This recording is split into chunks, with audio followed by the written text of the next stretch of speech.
Assalamualaikum warahmatullahi wabarakatuh. Di sini kami kelompok 3 akan mempresentasikan hasil diskusi kami mengenai daya saing kopi, sawit, dan karet di Indonesia. Sebelumnya kami akan memperkenalkan diri. Saya Samir Mayanti. Saya Bella Tania Putri. Materi pertama mengenai latar belakang dan tujuan akan dijelaskan oleh saudari Bella. Indonesia dikenal sebagai negara agraris di mana sebagian besar warganya berprofesi sebagai petani yang menjadikan hasil di sektor pertanian sebagai primadona untuk membangun perekonomian. Subsektor pertanian yang menjadi keunggulan adalah perkebunan. Untuk meningkatkan daya saing Indonesia terhadap negara-negara lain, salah satu caranya ialah mengadakan ekspor. Ekspor komoditi perkebunan Indonesia antara lain adalah kopi, sawit, dan karet. Kopi, Indonesia sebagai negara penghasil kopi terbesar keempat di dunia. Sawit, komoditas yang peningkatan luas lahan dan produknya adalah yang tertinggi dibandingkan komoditi perkebunan lainnya. Dan karet merupakan potensi alam karet Indonesia yang melimpah, merupakan salah satu sumber daya yang potensial untuk dikembangkan. Dan tujuan kami dalam menganalisis ini adalah yang pertama, mengetahui daya saing kopi di Indonesia, kedua mengetahui daya saing sawit Indonesia, dan yang ketiga adalah mengetahui daya saing karet Indonesia. Baiklah, di sini saya akan menjelaskan mengenai teori dan penelitian terdahulu yang kami gunakan. Daya saing menurut Michael Porter adalah kemampuan usaha suatu perusahaan dalam industri untuk menghadapi berbagai lingkungan yang dihadapi. Daya saing menjadi penting karena yang pertama dapat meningkatkan produktivitas, yang kedua meningkatkan kapasitas ekonomi, dan yang ketiga membuat mekanisme pasar menjadi lebih efisien. Sedangkan ekspor menurut Murni ialah suatu kegiatan ekonomi menjual produk dalam negeri ke pasar di luar negeri. Dan di sini kami menggunakan 3 penelitian terdahulu. Yang pertama ialah analisis daya saing komoditas karet alam Indonesia ke pasar global dengan hasil bahwa permintaan dan penawaran karet Indonesia cukup stabil di beberapa tahun terakhir. Permintaan atas karet Indonesia ditentukan oleh kebutuhan pasar untuk memproduksi barang jadi dari karet. Penawaran karet dari Indonesia ditentukan dari produktivitas dalam negeri. Yang kedua ialah analisis daya saing ekspor kopi di Indonesia di pasar dunia.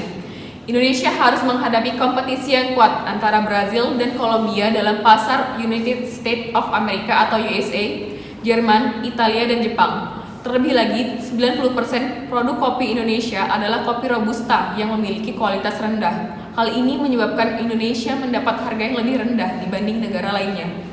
Penelitian ketiga ialah analisis daya saing crude palm oil atau CPO Indonesia di pasar internasional.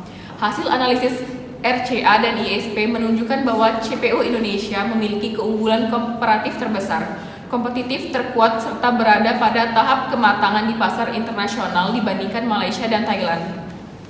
Baik, selanjutnya saya akan menganalisis daya saing kopi di Indonesia. Sebelumnya, perlu kita ketahui melalui data BPS, Indonesia merupakan negara penghasil kopi terbesar keempat di dunia setelah Brazil, Vietnam, Kolombia, dan di bawahnya ada Ethiopia. Sedangkan untuk perkembangan ekspor kopi di Indonesia, dari data yang kami ambil di BPS mengenai data statistik kopi tahun 2018, dari 8 tahun terakhir, ekspor kopi Indonesia cenderung berfluktuasi. Dengan produksi kopi Indonesia sebagian besar diekspor ke mancanegara dan sisanya dipasarkan di pasar dalam negeri. Ekspor kopi alam Indonesia menjangkau 5 benua, yaitu Asia, Afrika, Australia, Amerika, Eropa, dengan pangsa utama di Eropa. Pada tahun 2018, 5 besar negara pengimpor kopi alam Indonesia adalah United States, Malaysia, Jepang, Mesir, dan Italia. Untuk perkembangan impor kopi di Indonesia, pada tahun 2017 ke 18 mengalami peningkatan yang signifikan. Baiklah, di sini saya akan menjelaskan mengenai analisis daya saing sawit di Indonesia.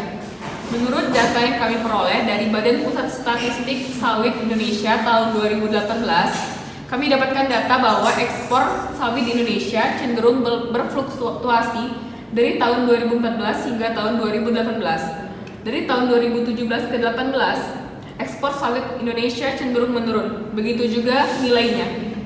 Dan negara yang menjadi tujuan ekspor sawit Indonesia terbesar adalah India dengan total ekspor di atas 60%. Dan jenis sawit yang paling banyak diekspor oleh Indonesia adalah other palm oil dengan persentase di atas 70% dan diikuti oleh crude palm oil dengan total persentase yaitu 20% dan sisanya adalah jenis kelapa sawit lain. Sedangkan untuk impor, kelapa sawit Indonesia cenderung menurun dari tahun ke tahun dan penurunan tertinggi terjadi di tahun 2015 ke 16. Sedangkan menurut indeks Moody dapat dilihat bahwa Indonesia menjadi negara terbesar dalam hal ekspor kelapa sawit, diikuti oleh Malaysia, Thailand, Kolombia, Nigeria, Guatemala, Ekuador, Papua Nugini, Honduras, dan Brazil. Selanjutnya kami akan menganalisis daya saing karet di Indonesia. Dari data Kosta tahun 2017, negara pengekspor karet terbesar di dunia yang pertama ada Thailand, kedua Indonesia, ketiga Vietnam, empat India, dan kelima Cina. Di sini Indonesia mengekspor dua jenis karet, yaitu karet alam dan karet sintetis. Untuk ekspor karet alam di Indonesia bisa kita lihat cenderung berfluktuasi juga dan terjadi penurunan pada tahun 2018. Negara yang menjadi tujuan utama ekspor Indonesia untuk karet alam ialah United States dengan total ekspor sebesar 884,54 juta. Untuk karet sintetis sendiri cenderung mengalami penurunan di tahun 2018, di mana pada tahun sebelumnya sebenarnya ekspor karet sintetis di Indonesia itu cenderung meningkat. Dan negara yang menjadi tujuan utama dari ekspor karet sintetis ialah Cina, diikuti Australia, New Zealand, Vietnam, dan India. Bisa kita lihat bahwa di sini Cina total ekspornya dengan nilai sebesar 169,55 juta dengan persentase di atas 75%. Selanjutnya kami akan membahas kesimpulan dan saran. Dari tiga komoditi terbesar di atas yaitu kopi, sawit, dan karet, daya saing mereka cenderung berfluktuasi. Yang pertama adalah daya saing kopi Indonesia cenderung berfluktuasi. Jika dibandingkan tahun 2017, ekspor kopi Indonesia pada tahun 2018 menurun, berbanding terbalik dengan negara-negara lain seperti Brazil dan Vietnam yang ekspor kopinya meningkat. Kemudian yang kedua, daya saing kelapa sawit di Indonesia hampir selalu meningkat setiap tahunnya.